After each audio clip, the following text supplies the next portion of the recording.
Hello everyone, स्वागत है आप सभी का इम्पैक्ट एकेडमी यूट्यूब चैनल पर। होप्स हो कि आप लोग अच्छे होंगे और अपना काम जो है प्रॉपर कर रहे होंगे। तो आज हम करने वाले हैं हमारी 6th क्लास, जो कि आपकी रहेगी कम्युनिकेशन की। ठीक है, तो इसके बाद जो है आपकी एक और क्लास होगी इसकी जो है इसी टॉपिक की। ठीक है, एंड देन ये चैप्टर जो है आपका खत्म हो जाए। ठीक है, तो चलिए स्टार्ट करते हैं विद द न्यूमेरिकल्स और द क्वेश्चंस। फटाफट से कनेक्ट हो जाएं सभी, एंड देन हम स्टार्ट करते हैं आज की क्लास को। ओके, मैं यहाँ पे मान के चलती हूँ कि जो पीछे वाले क्वेश्चंस है वो आप लोगों ने देख लिए होंगे और जो है उनको सोल्व भी किया। ठीक है, तो अगर कोई भी डाउट है किसी का तो वो कमेंट बॉक्स में पूछ सकता है। ठीक है, अगर बाद में क्लास देख रहे हो तो बाद में भी आप कमेंट करोगे तो भी आपको जो है आंसर आपका दे दिया जाएगा। ठीक है, अगर अभी कोई डाउट है तो वो भी साथ साथ पूछ सकते हो। चलिए स्टार्ट करते हैं क्लास को। क्वेश्चन नंबर, कल मैंने एक जो है क्वेश्चन आपको दिया था करने के लिए, ये वही क्वेश्चन है बेसिकली। तो यहाँ पे क्या कहा गया है, the characteristics impedance of the coaxial cable is of the order of. Impedance यहाँ पे बताना था। इम्पिडेंस का मतलब क्या था आपके पास, impedance is the nothing but it is the resistance. ये क्या है आपके पास, रेजिस्टेंस है। तो हमें बताना था कि ये करेक्टरिस्टिक्स रेजिस्टेंस या इम्पिडेंस इसको बोले, ये एक कोएक्सियल केबल के लिए किस ऑर्डर का होना चाहिए। तो यहाँ पे इसकी जो है रेंज जो रहती है इम्पीडेंस की, दैट इज 50 ओम से लेके 75 ओम तक।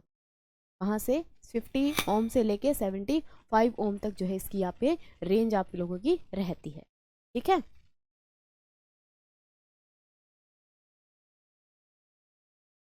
ओके। तो ये जो है हम किस मतलब बेस पे इसको अलग अलग करते हैं, ये जो है चीज़ डिपेंड करती है या वेरी करती है, हम कहेंगे डिपेंडिंग ऑन द, जो हमें सिग्नल यहाँ पे रिसीव करना है या ट्रांसमिट करना है उसकी जो है इंटेंडेड एप्लीकेशन के ऊपर हमें यहाँ पे दिखाना होता है। It's requirement, we can say depending on the requirement.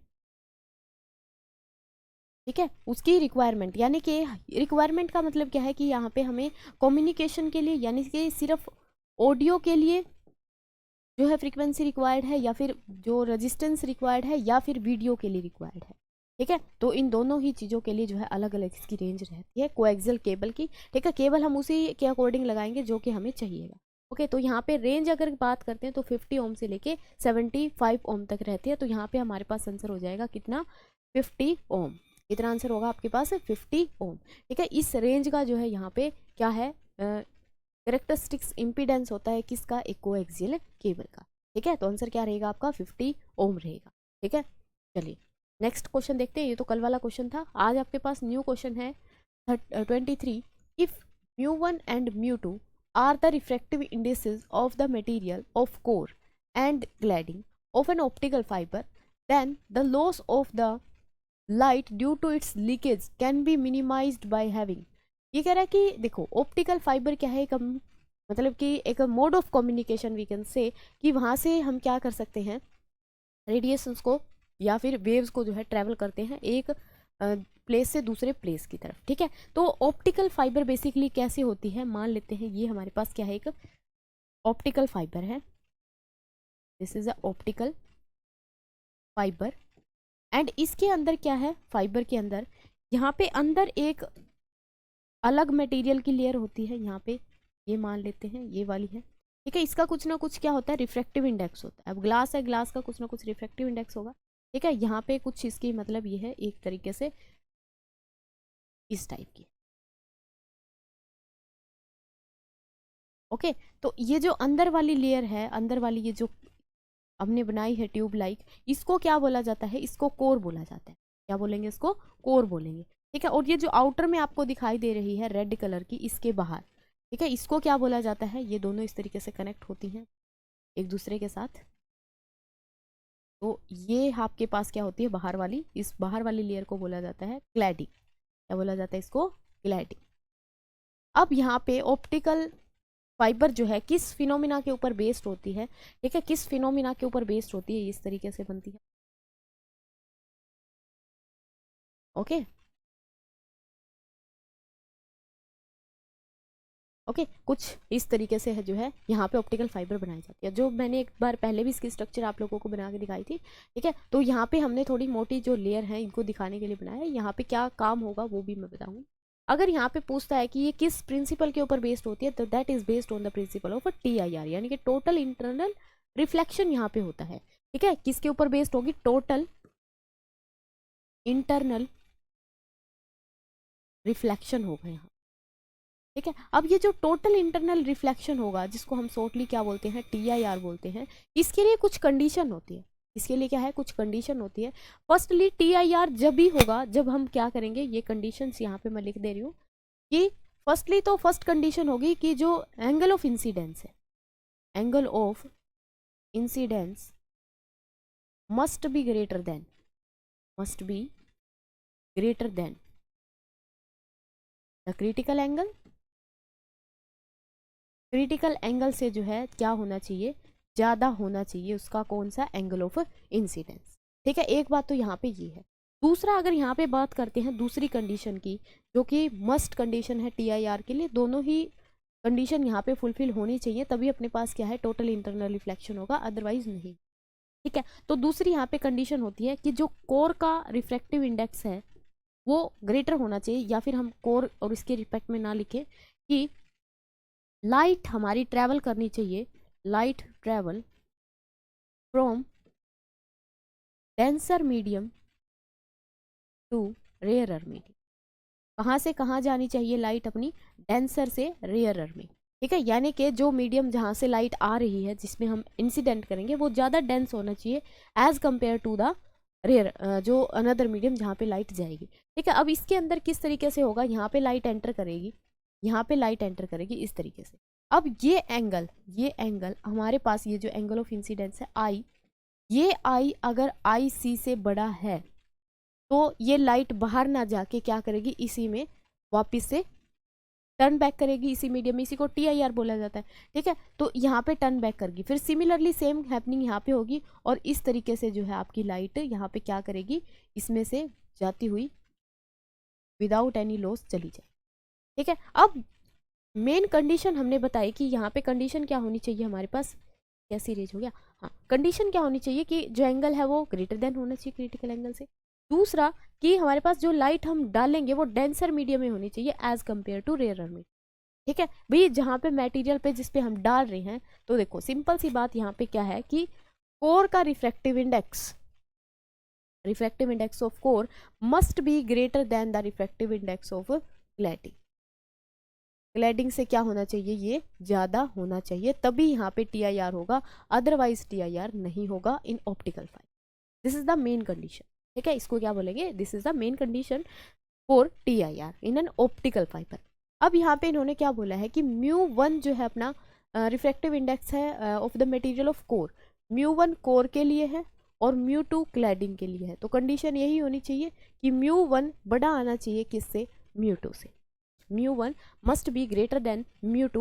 Why? Because for TIR condition the light travel from denser medium to rarer.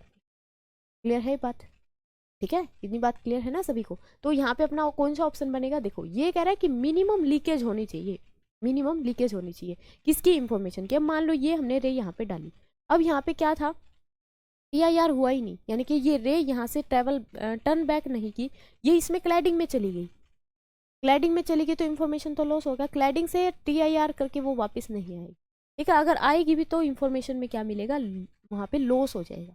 ठीक है, कुछ ना कुछ इन्फॉर्मेशन जो है वहाँ पे लीक कर जाएगी। तो हम ये नहीं चाहते कि लीकेज ना हो, हम चाहते हैं कि लीकेज जो है मिनिमाइज कैसे कर सकते हैं या बिल्कुल जीरो कैसे कर सकते हैं। उसके लिए कि हमारा जो रिफ्रैक्टिव इंडेक्स है कोर का वो ज़्यादा होना चाहिए किसके कंपेरिजन में? As compare to the cladding.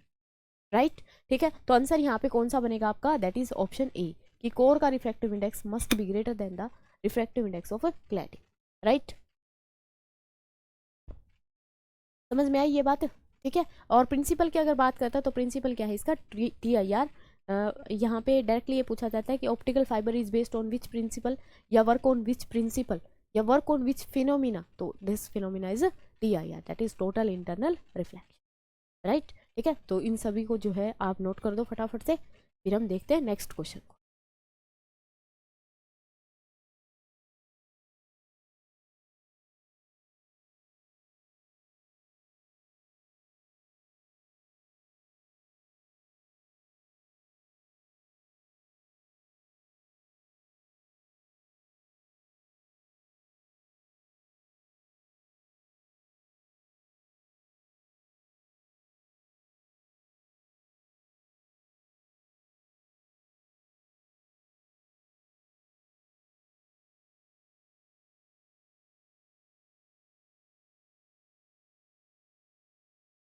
हाँ जी, note it.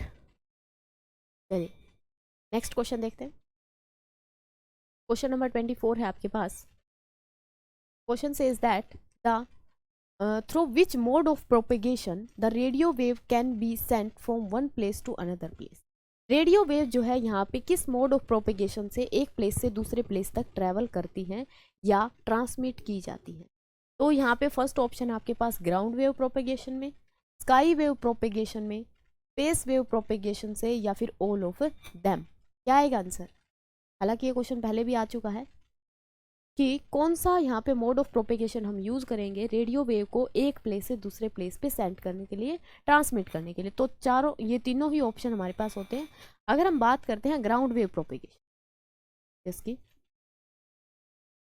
Ground wave propagation, तो ग्राउंड वेव प्रोपेगेशन के अंदर क्या होता है, हमारे पास जो लाइट जो रेडियो वेव्स हैं वो ट्रैवल करती हैं along the surface of earth. यानी कि हम यहाँ पे कहेंगे क्या, radio wave travel along the surface of earth।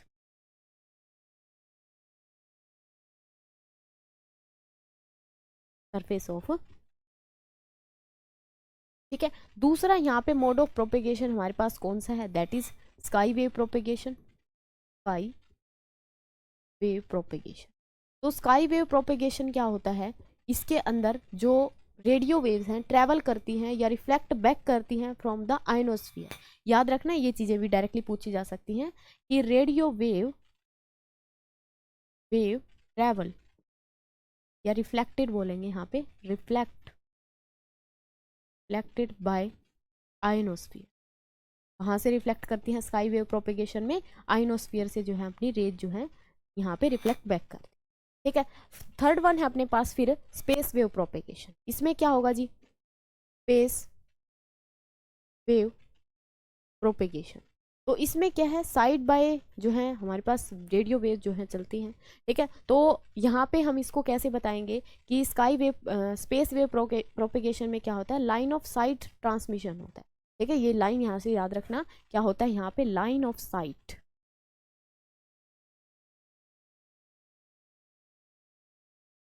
Line of site transmission. क्या होगा आपका यहाँ पे, लाइन ऑफ साइट ट्रांसमिशन हो, ठीक है। तो तीनों मोड ऑफ प्रोपेगेशन से क्या है, हम रेडियो वेव्स को जो है ट्रैवल करवा सकते हैं या फिर सेंड कर सकते हैं। फर्स्टली हमारे पास है ग्राउंड वेव प्रोपेगेशन, यहाँ पे कुछ लोअर फ्रिक्वेंसी की सी जो है यूज़ की जाती है, ठीक है। यहाँ पे स्काई वेव प्रोपेगेशन में अगर बात करते हैं तो स्काई वेव में कितनी होती है, 3 किलोहर्ट्ज़ से लेकर 3 यहाँ पे मेगाहर्ट्ज़ तक की होती हैं, और उससे हायर फ्रिक्वेंसी के अगर रेडियो वेव्स हैं तो उनको हम स्पेस वेव प्रोपेगेशन के अंदर जो है यूज़ करें, ठीक है। चलिए समझ आ गई यहाँ तक बात, ओके। चलिए move to the next question. Question number 25 कहाँ गया,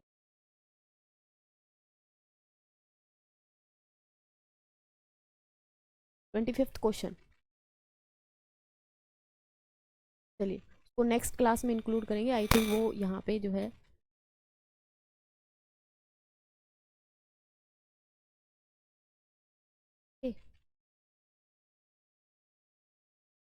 लेट मी चेक।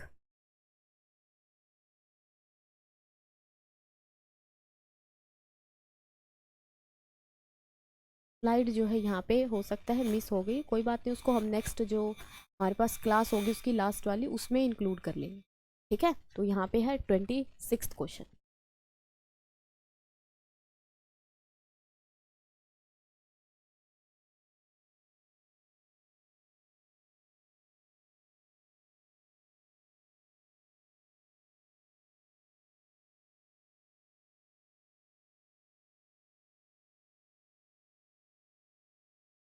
हाँ जी, तो यहाँ पे 26 क्वेश्चन हम देखते हैं क्या है। The carrier wave generated by a tank circuit containing 1 nanometre frequency, 1 nanometre capacitor and 10 micro henry inductor, ठीक है। ये क्या है आपके पास, इंडक्टर। यहाँ पे हमें क्या बताना है, कैरियर वेव की फ्रीक्वेंसी बतानी है। कैरियर वेव की क्या बतानी है, फ्रीक्वेंसी बतानी है। तो यहाँ पे अगर मैं आप लोगों को फॉर्मूला दे दूँ तो क्या आप इसको कैलकुलेट कर सकते हो। अदरवाइज आपको ये कैरियर वेव फॉर्मूला पता भी होना चाहिए कि जो कैरियर फ्रीक्वेंसी है, फ्रीक्वेंसी की अगर बात करते हैं किसी भी रेजोनेंट सर्किट के अंदर, फ्रीक्वेंसी का फॉर्मूला क्या होता है, F is equal to 1/√2π root of L C. अब यहाँ पे क्या है, कैपेसिटर गिवन है अपने पास, C is equal to 1 nano farad, और हमारे पास inductor L is given by 10 micro henry. ठीक है, हेनरी यूनिट होती है इंडक्टेंस की। ओके, तो ये वैल्यूज अगर आपके पास गिवन है तो क्या यहाँ पे इनका यूज करके आप फ्रीक्वेंसी बता सकते हैं, फ्रीक्वेंसी बता सकते हैं। ठीक है, कैलकुलेट कीजिए इसको, यहाँ से कैलकुलेट कीजिए इसको कि फ्रीक्वेंसी कितनी आएगी। Yes, calculate it and tell me what is the answer. What is your frequency?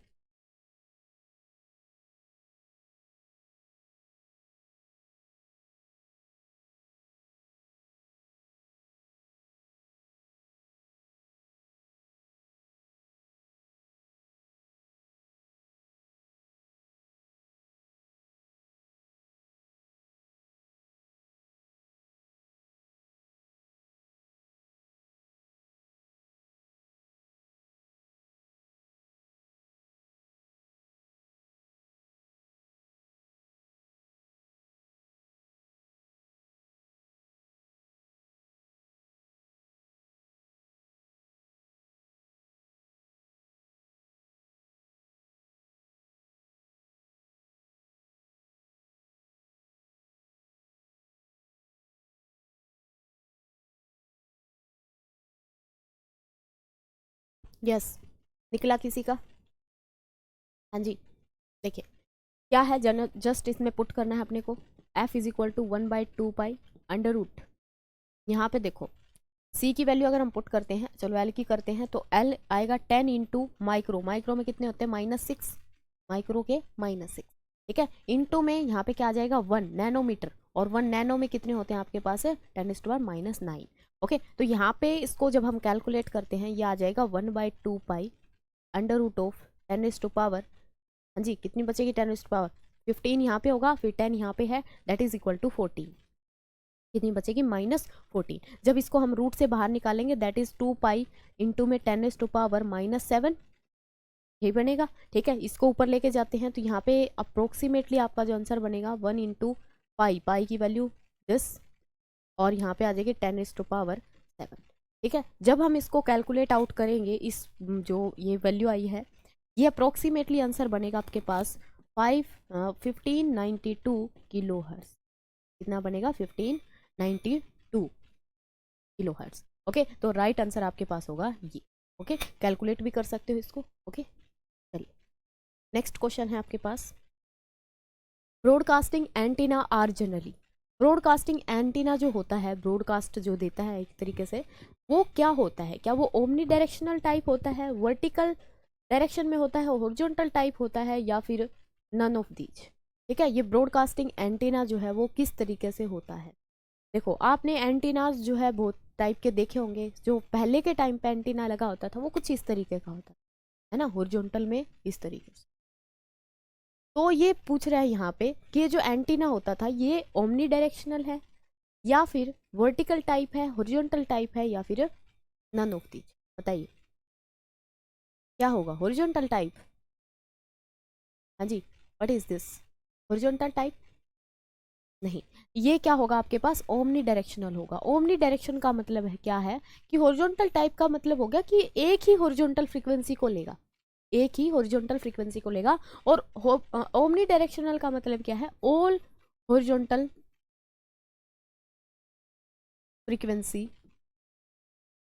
Are receive. ठीक है, सारी की सारी जो है हॉरिजॉन्टल फ्रीक्वेंसी, सारी हॉरिजॉन्टल फ्रीक्वेंसी जो है ये क्या करेगा, रिसीव करेगा। बात आई समझ में? तो ब्रॉडकास्टिंग एंटीना कैसा होता है हमारे पास, ओमनी डायरेक्शनल। ठीक है, चलिए नेक्स्ट क्वेश्चन देखते हैं।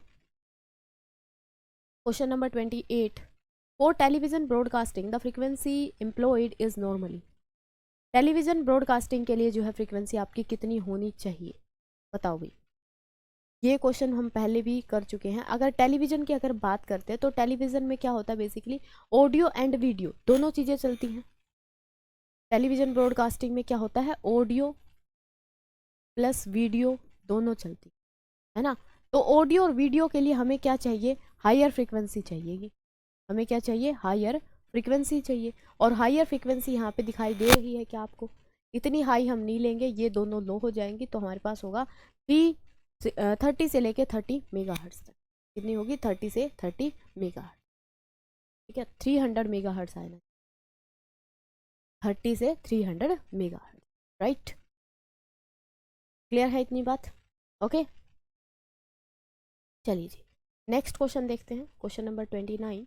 The radio waves of frequency 300 megahertz to 3000 megahertz belongs to, ये जो फ्रीक्वेंसी की रेंज है ये किससे मैच करती है, हाई फ्रीक्वेंसी बैंड HFB लिखा देखा होगा आपने, very high frequency, very high frequency, या फिर अल्ट्रा हाई फ्रीक्वेंसी, या फिर super high frequency band, for which this range is suitable. बताओ, आंसर करो इसका।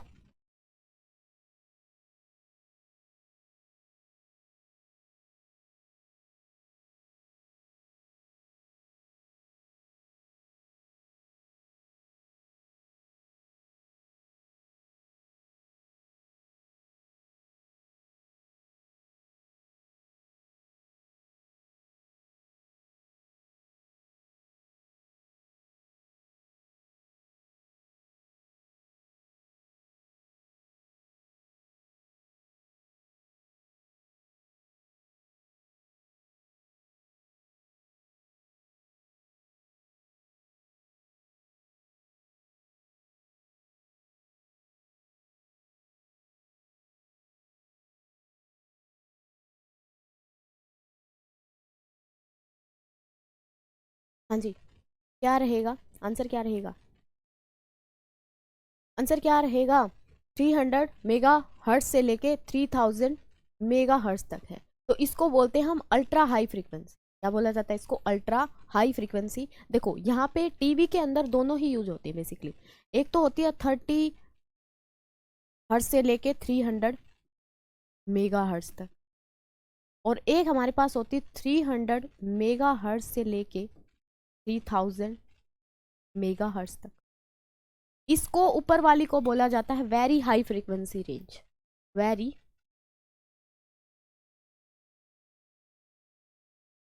क्या बोलेंगे इसको, ऊपर वाले को very high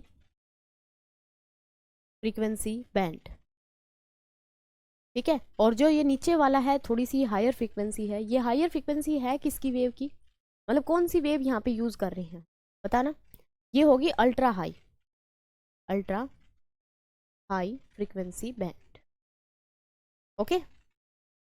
ultra high frequency band होगा हमारे पास ये 300 मेगा हर्ट्ज से 3000 mega hertz, and if you take about 30 mega hertz to 300 mega hertz, that is the very high frequency band. और ये जो फ्रीक्वेंसी हम यहाँ पे यूज कर रहे हैं that are used as radio wave, ठीक है। ये किसकी हम यहाँ पे फ्रीक्वेंसी की बात कर रहे हैं, दैट इज रेडियो वेव की। रेडियो वेव अलग अलग कैटेगरी के लिए, जैसे कि अगर सिर्फ हमें ऑडियो के लिए चाहिए है तो हम क्या करेंगे, लोअर फ्रीक्वेंसी से काम चल जाएगा, ठीक है। फिर ऑडियो और वीडियो दोनों के लिए चाहिए तो हमें हायर फ्रीक्वेंसी जो है वहाँ पे यूज़ करनी पड़ेगी, ठीक है। जैसे आपने HD का नाम सुना होगा, ठीक है ना, HD हो गया, या फिर HD में हम कोई वीडियो देखते हैं या फिर नॉर्मल क्वालिटी में हम वीडियो देखते हैं, तो वहाँ पे क्या है, फ्रीक्वेंसी का जो है फ़र्क पड़ता है, ठीक है ना। चलिए नेक्स्ट क्वेश्चन देखते हैं, क्वेश्चन नंबर है आपके पास 30। An antenna behave as a resonant circuit only when its length is, resonant circuit का मतलब क्या है, रेजोनेंट सर्किट, देखो यहाँ पे एक वर्ड जो है आप लोगों को समझना चाहिए, दैट इज रेजोनेंस। रेजोनेंस, ये रेजोनेंस क्या होती है, रेजोनेंस क्या होती है, रेजोनेंस की अगर हम बात करते हैं तो that is matching, this is nothing but it is matching. यहाँ पे हम मैचिंग करवा रहे हैं, किसकी मैचिंग करवा रहे हैं भी, सिग्नल की मैचिंग करवा रहे हैं, ठीक है। सिग्नल जो है यहाँ पे क्या कर रहे हैं, उसकी फ्रीक्वेंसी को मैच करवा रहे हैं, ठीक है। सिग्नल फ्रीक्वेंसी की जो है हम यहाँ पे बोलेंगे कि we are matching the signal frequency, ठीक है। तो यहाँ पे ये कह रहा है कि वो रेजोनेंट सर्किट, एंटीना जो है रेजोनेंट सर्किट की तरह बिहेव करेगा, कब, जब हमारे पास जो वेवलेंथ है उसकी वो कितनी होगी, λ/2 होगी। λ/2 होने का मतलब क्या है, अगर हमारे पास ये वेव है, कंप्लीट ये वेव है, ठीक है। अगर ये रेजोनेंट सर्किट की तरह बिहेव कर रहा है, रेजोनेंट सर्किट की तरह बिहेव कर रहा है कौन, एंटीना, तो ये क्या करेगा, उसकी जो वेव उसकी जो लेंथ है, मतलब कि एंटीना की जो लेंथ है वो इसकी हाफ वेव लेंथ के बराबर होनी चाहिए, हाफ वेव लेंथ के बराबर होनी चाहिए, अदरवाइज वो उसको एक्सेप्ट नहीं करेगा, उसको रिसीव नहीं करेगा। समझ आई बात, ठीक है। तो जैसे कि आप लोगों ने सुना होगा कि साइज यहाँ पे बहुत मैटर करता है, एक वेव आ रही है वो हमने क्या करनी है, रिसीव करनी है, तो वहाँ पे उसका जो ऑब्जेक्ट का साइज है वो भी उसके अप्रोक्सीमेटली इक्वल होना चाहिए। जैसे कि ये जो फिनोमिना है आप देखते हो लाइट के केस में, ऑप्टिक्स अगर आपने जो है बिल्कुल ध्यान से पढ़ी होगी, तो वहाँ पे हम क्या बोलते हैं कि ऑप्टिक्स के अंदर जैसे कि इंटरफेरेंस है या फिर डायफ्रैक्शन है, ये फिनोमिना हमें लाइट के साथ देखने को मिलते हैं, लाइट के साथ देखने को मिलते हैं, लेकिन साउंड के साथ भी देखने को मिलते हैं। फिर डिफरेंस क्या है दोनों में, डिफरेंस ये है कि अगर हम देखते हैं उनको लाइट में तो वहाँ पे स्मॉल इफेक्ट देखने को मिलते हैं, यानी कि थोड़ा सा उसका जो है हमें वहाँ पे फ्रिंजेस मिलेंगी। जैसे सिंपल अगर मैं बताऊँ तो यहाँ पे मैं बोल रही हूँ, ठीक है, ये आवाज़ इस रूम से बाहर भी जा रही है, रूम से बाहर सुनाई दे रही है, that is the sound energy और साउंड वेव, है ना। और यहाँ पे जो लाइट ऑन है, तो ऐसा है क्या, यहाँ पे लाइट ऑन कर रखी है और साइड वाले रूम में भी हमारे पास रोशनी है, साइड वाले रूम में भी जो है लाइट आ रखी है, ऐसा तो नहीं पॉसिबल होता। यहाँ पे अगर आपने देखा हो तो इस तरीके से कुछ रहता है, मान लो ये हमारे पास डोर है, ठीक है, तो लाइट जो है यहाँ पे थोड़ी थोड़ी आएगी, ठीक है, थोड़ा सा, मतलब मान लो कि अंदर हमने जो बल्ब लगा रखा है ये अंदर वाली साइड है, ओके, बल्ब कम, ये पंखा ज़्यादा लग रहा है ना, चलो कोई नहीं, अंदर वाली साइड जो है बल्ब यहाँ पे है, तो इसकी जो लाइट आएगी वो थोड़ी सी डिस्टेंस पे आएगी इस तरीके से, ऐसा नहीं है कि ये लाइट कट मार के सीधा यहाँ पे आ जाए, ऐसा पॉसिबल नहीं, ठीक है। क्यों नहीं होता ऐसा पॉसिबल, क्योंकि हम बोलते हैं यहाँ पे जो लाइट की वेवलेंथ है ना, वेवलेंथ किसकी, लाइट की, and wavelength of light and size of object is not comparable, is not comparable, ठीक है। साइज और जो है वेवलेंथ जो है कंपेरेबल नहीं है, उसकी वजह से यहाँ पे जो फिनोमिनाज होते हैं वो हमें थोड़ा सा ऑब्जर्वेशन में आते हैं। लेकिन अगर हम बात करते हैं साउंड वेव की, तो साउंड वेव में क्या है कि यहाँ पे कोई बोल रहा है तो वो साइड वाले रूम में भी सुनाई देगा। तो ऐसा क्यों है, क्योंकि साउंड की वेवलेंथ क्या है, ज़्यादा है एज कम्पेयर टू लाइट, और यहाँ पे जो ऑब्जेक्ट है उनका साइज भी उस वेवलेंथ के क्या है, कंपेरेबल है। दैट्स वाई वहाँ पे डायफ्रैक्शन की अगर बात करें या फिर इंटरफेरेंस की अगर बात करें तो वो बहुत ज़्यादा होता है, क्या है, वो बहुत ज़्यादा होता है, ठीक है। इसीलिए हम यहाँ पे ये जो है यहाँ पे अगर बात करते हैं, ये रेडियो वेव्स की बात कर रहा है, इलेक्ट्रोमैग्नेटिक रेज की बात कर रहा है, यानी कि जो हमारे पास लाइट जिस कैटेगरी में आती है इलेक्ट्रोमैग्नेटिक वेव, उसी में अगर उस एंटीना का साइज उसकी वेवलेंथ के कंपेरेबल हुआ तो वो उसको रिसीव कर लेगा, और अदरवाइज वो उसको क्या कर देगा, नेग्लेक्ट कर देगा, यानी कि उसको पास कर देगा, ठीक है। रेजोनेंट सर्किट काम क्या करता है, रेजोनेंस करवाता है, मैचिंग करवाता है, ठीक है। अब यहाँ पे एक चीज़ और समझना कि ये मैचिंग जो है हम करवा रहे हैं, फ्रीक्वेंसी मैच करवा रहे हैं दोनों की, किस बेस पे हो रही है।